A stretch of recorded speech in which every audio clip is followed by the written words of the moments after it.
et la communion de l'Esprit Saint soit toujours avec vous. À l'occasion du 70e anniversaire de la Libération, nous célébrons cette messe, nous célébrons cette Eucharistie en mémoire, en souvenir de toutes les victimes civiles et militaires. En pitié de nous, Seigneur, en pitié de nous. Où je conclurai avec la maison d'Israël et avec la maison de Juda une alliance nouvelle.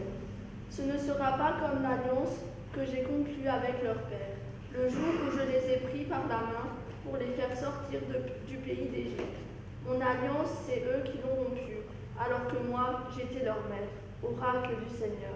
Jeudi soir, lors de la soirée conférence organisée à l'occasion du 70e anniversaire de la Libération, nous avons pu entendre plusieurs témoignages donnant matière à réflexion. Par exemple, le témoignage d'Aloïs Neusch évoqua la prière et plus particulièrement la prière du chapelet. Je vous en relis un court extrait. Je cite.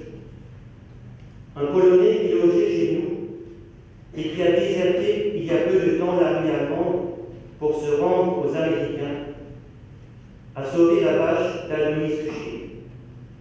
Pendant ce temps, ma famille, maman Juliette avec la petite Brigitte, Louise avec ses enfants et beaucoup d'autres encore étaient réunis à la cave et priaient le chapelet.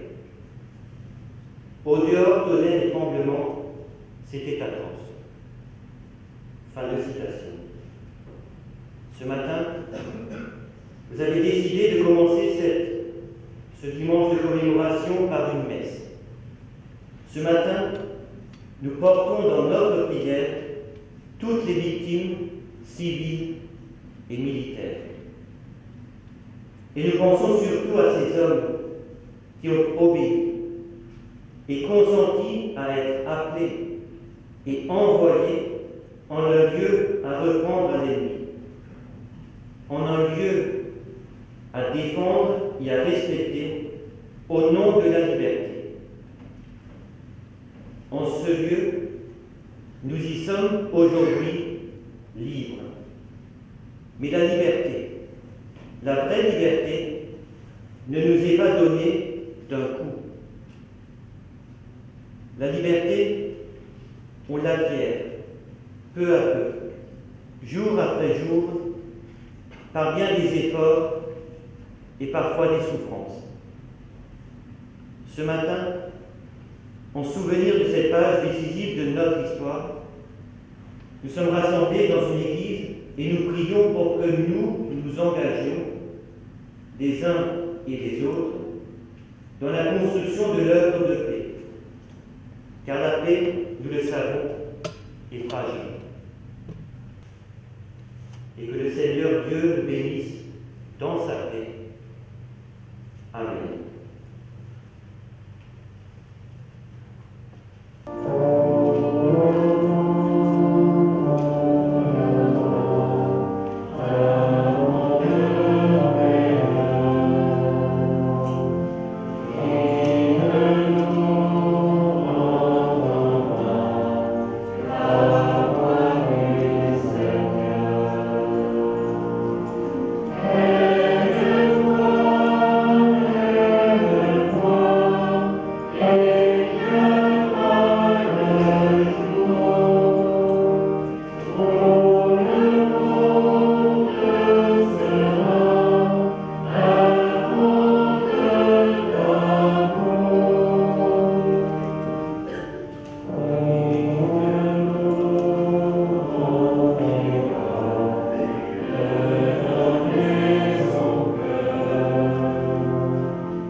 Ne lâchez pas, s'il vous plaît.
Reculez un peu les ballons.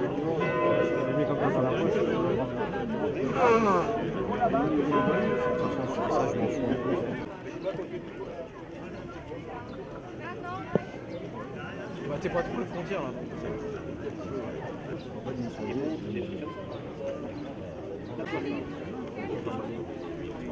Allez, c'est le bouc.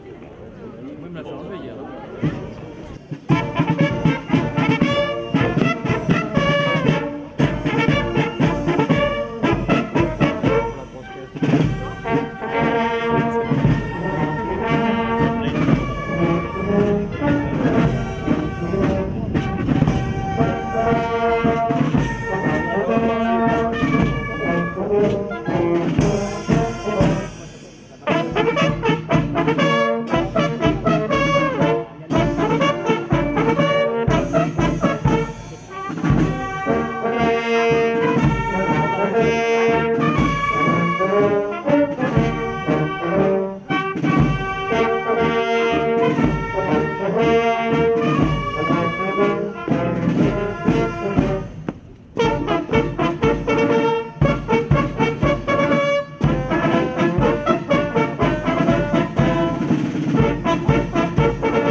Momo!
Tout l'ensemble. Bravo.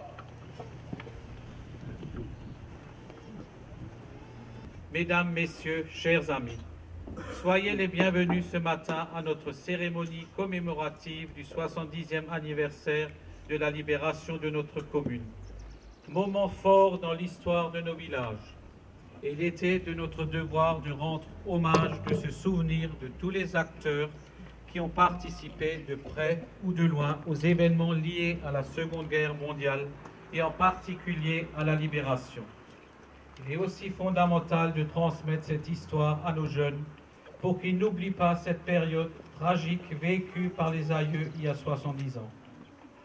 Après une émouvante soirée conférence au Mille Club jeudi dernier, nous voici réunis ce matin devant le monument aux morts. 70 ans, plus de 3 générations que notre village a connu la Seconde Guerre mondiale. Combien de femmes et d'hommes ont su risquer leur vie pour notre région, pour notre village, pour que la France retrouve la paix. Nous ne pouvons pas imaginer la peur des bombardements, ceux de nuit ou ceux de jour, et plus spécialement à Neuenhofen où, le 18 décembre 1944, un obus a tué 5 personnes dans une cave et une 6e est décédée 15 jours plus tard.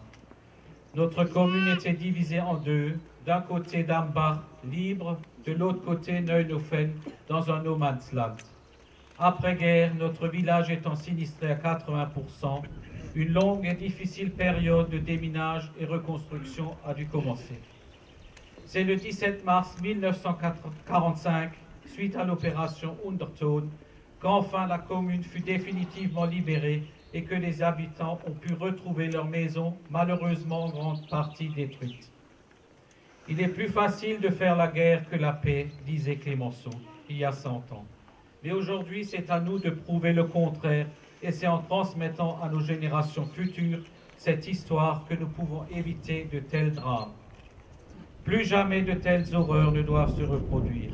Que les générations à venir rendent hommage à toutes ces femmes et hommes qui se sont battus pour retrouver leur liberté, année après année, pour que cette histoire ne s'éteigne jamais.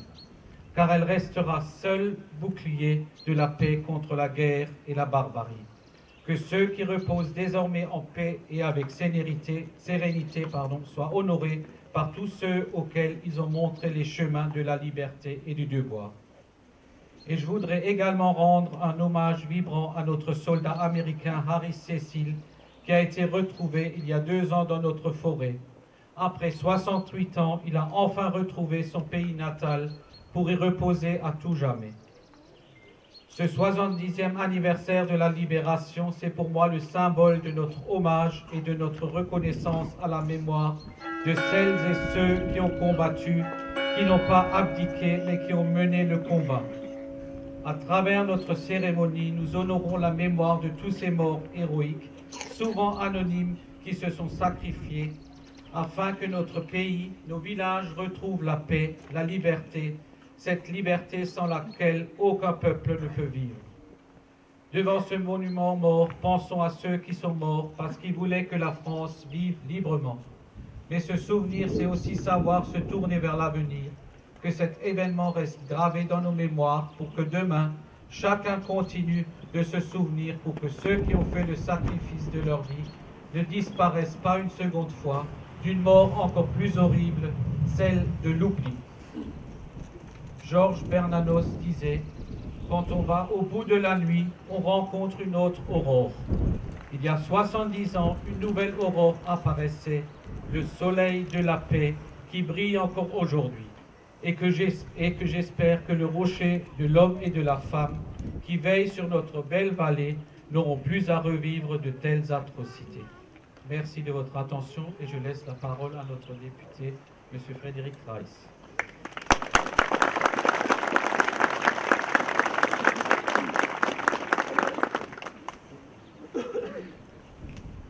Chères concitoyennes, chers concitoyens, permettez-moi tout d'abord de remercier Joël Herzog, le maire de Dambach et son conseil municipal de nous avoir associés à cette cérémonie commémorative du 70e anniversaire de la libération de Dambach.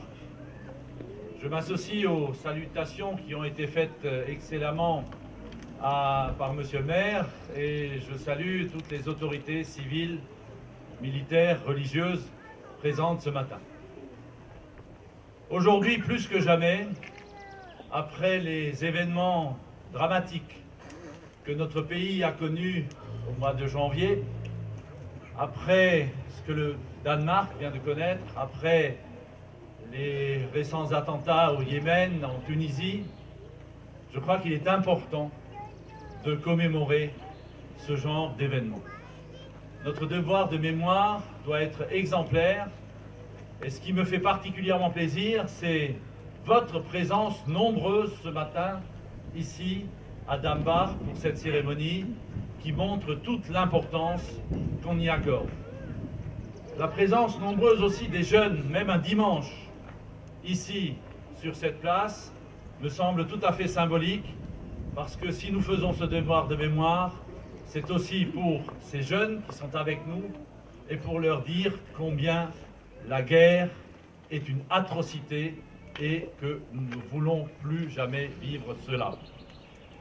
Je n'ai pas hésité cette semaine à écourter mon séjour à Paris parce qu'il me semblait important d'être aux côtés de celles et de ceux qui ont décidé de commémorer ces événements.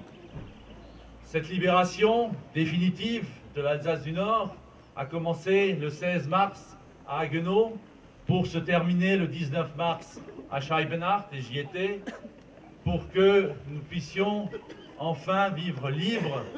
Et c'est vrai que cette opération Nordwind, qui a été longuement commentée par Madame Pomoy lorsqu'elle a fait cette conférence au Mille Club, a été quelque chose de dramatique. Nous étions à Hatten au mois dernier, où il y a eu énormément de morts, près d'une centaine de morts, et c'est vrai que cette Alsace du Nord a souffert sous les bombardements allemands et américains pour finalement arriver à cette libération que nous avons souhaitée. J'ai été évidemment dans différents lieux, des communes comme Niederbronn-les-Bains, c'est une évidence, mais également on était hier à Reichshofen, à Neuvillers, j'étais à Drusenheim, j'étais à Röschwog, j'étais dans des petites communes comme Salmbach qui ont commémoré l'événement, et aujourd'hui on est dans une petite commune de la vallée ici d'Ambach, et je trouve que c'est vraiment important de le faire. Vous dire également qu'en ce jour on ne peut pas ne pas avoir une pensée pour les malgré nous. Les malgré nous, c'est 130 000, 140 000 ou 150 000, on ne sait pas trop combien ils étaient, d'Alsaciens qui ont été incorporés de force, surtout à partir de 1942, et qui ensuite ont dû combattre dans la Wehrmacht, qui 40 000 d'entre eux ne sont pas revenus, donc sont décédés, soit qui ont été tués au front, soit qui sont morts dans des camps soviétiques, soit qui ont été abattus lors de tentatives d'évasion. Mort pour qui? Mort pour quoi? Le grand poète alsacien André Beckmann, il avait dit « Alles verkotzt ». Et je crois qu'aujourd'hui, nous sommes dans une situation où nous devons tout mettre en œuvre pour que la fraternité entre les peuples puisse être une réalité. Et je suis particulièrement heureux qu'à Niederbronn-les-Bains, nous ayons un centre de rencontre franco-allemand, mais qui permet aussi à des jeunes venus de toute l'Europe passer une semaine, parfois 15 jours, à côté d'un cimetière militaire de plus de 15 000 tombes. Et lorsqu'on décline le thème « La paix par-dessus les tombes », je peux vous assurer que ces jeunes verront l'avenir différemment. Et c'est à travers ça que je terminerai ici en félicitant encore une fois la commune de Dambach d'avoir organisé cet événement pour dire « Vive la fraternité en Europe, vive la République et vive la France ».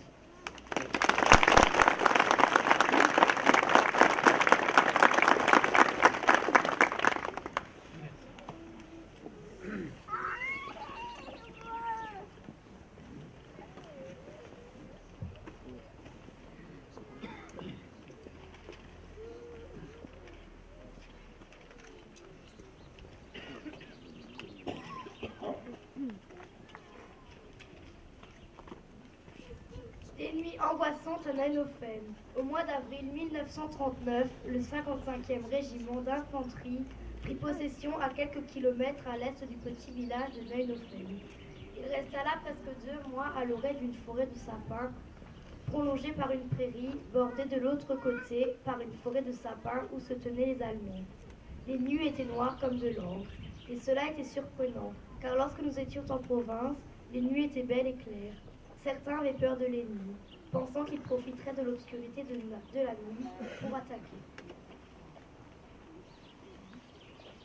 Pour se protéger, ils imaginèrent de tendre au milieu de la prairie des fils de fer, auxquels ils suspendirent des boîtes de conserve, pensant que les Allemands se prendraient les pieds dans les fils de fer et que le bruit des boîtes signalerait leur approche.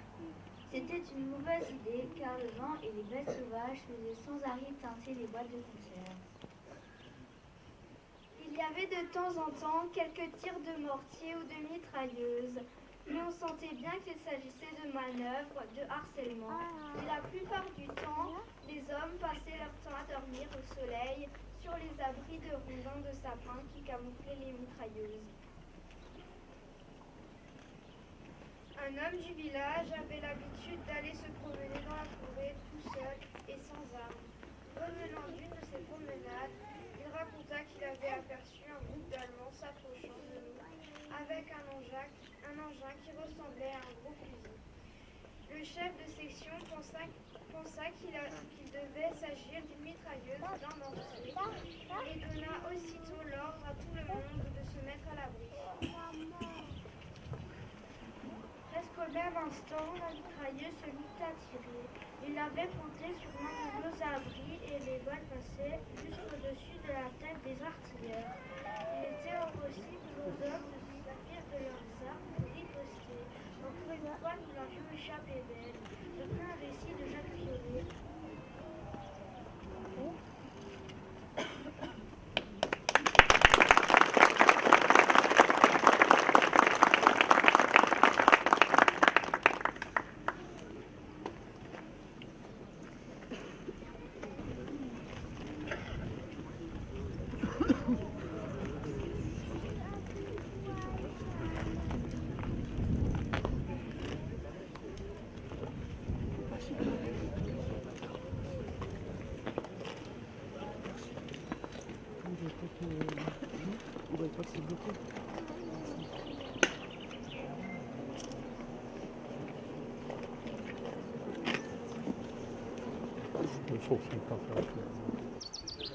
Après le lâcher de ballon, je vous invite à partager le verre de l'amitié aux 1000 clubs en participant au défilé qui nous y conduira. Donc maintenant les enfants, pour procéder au lâcher de ballon. Merci beaucoup.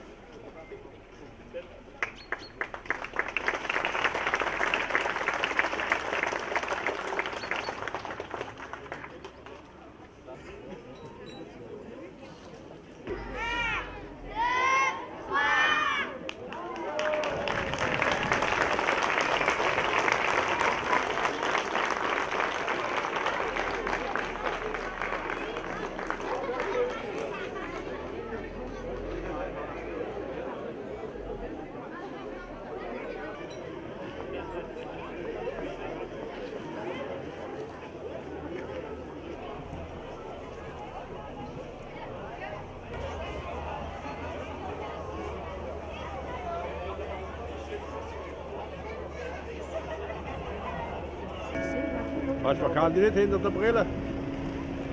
Pardon? Ja, Vil morgen vi star, jeg ser mich dégoûté. du war erkannt, ne?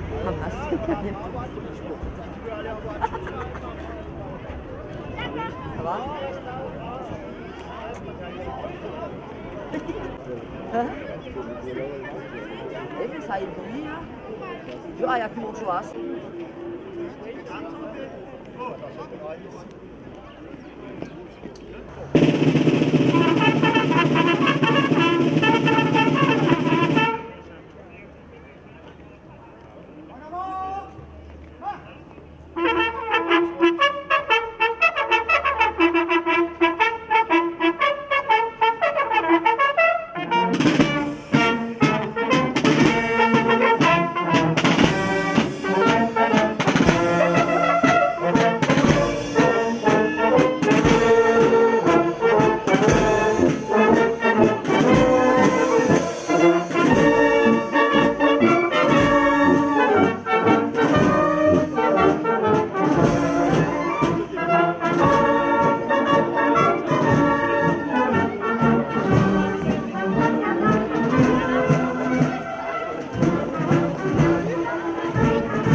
Allez, Francis. Salut, ça va Benoît?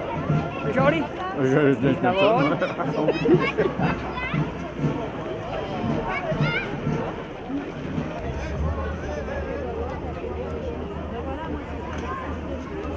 Ça va bien, bonjour monsieur Mam. Ça va bien.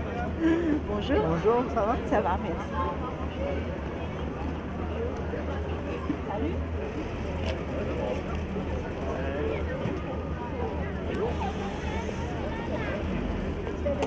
Bonjour. Le photographe. Ça va? Super. Oh, quand Oui. ma sortir. Ja, ja. Ah, ja, maintenant il faut que je regarde. C'est magnifique.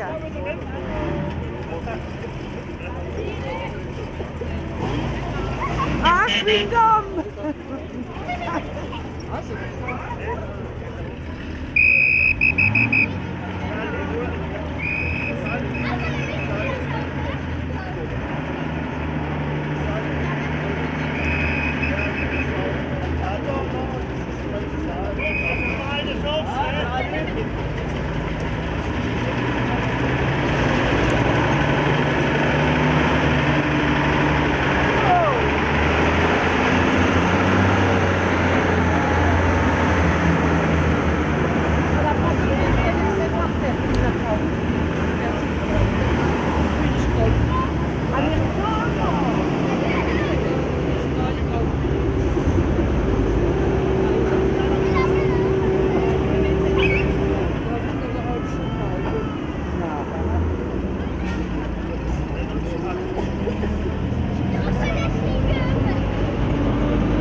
Super.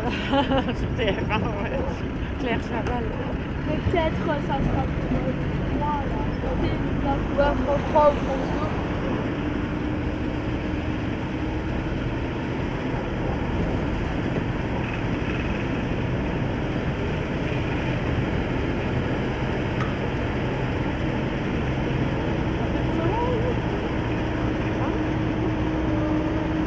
Vraiment, il y a encore un animateur.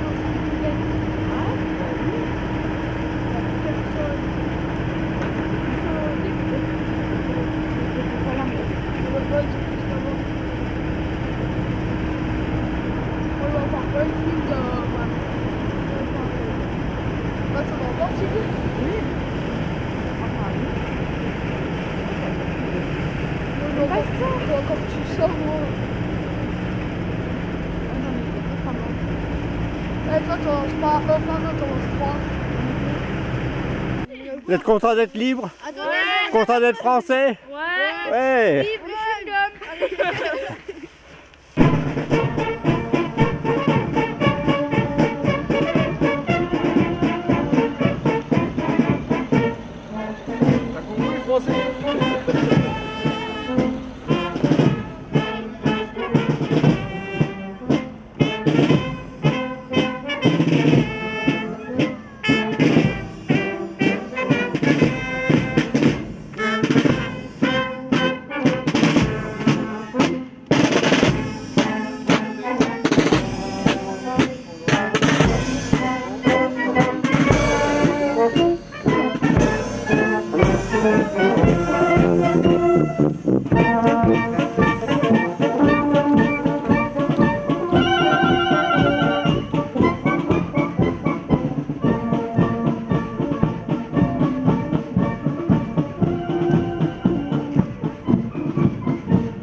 Attends, Zoro.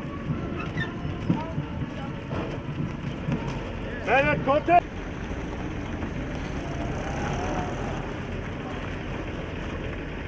Och han får då underställa.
C'est ça,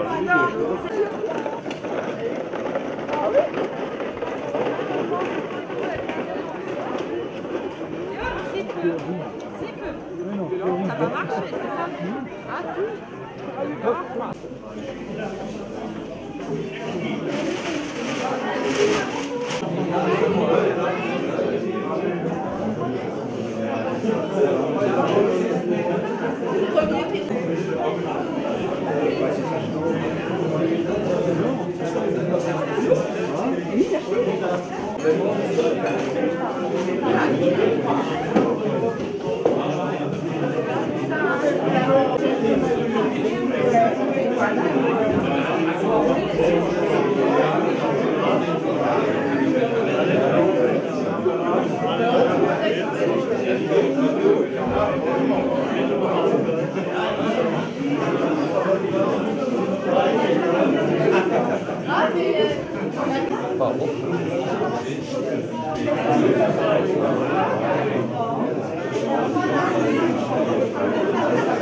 Ah, Allez.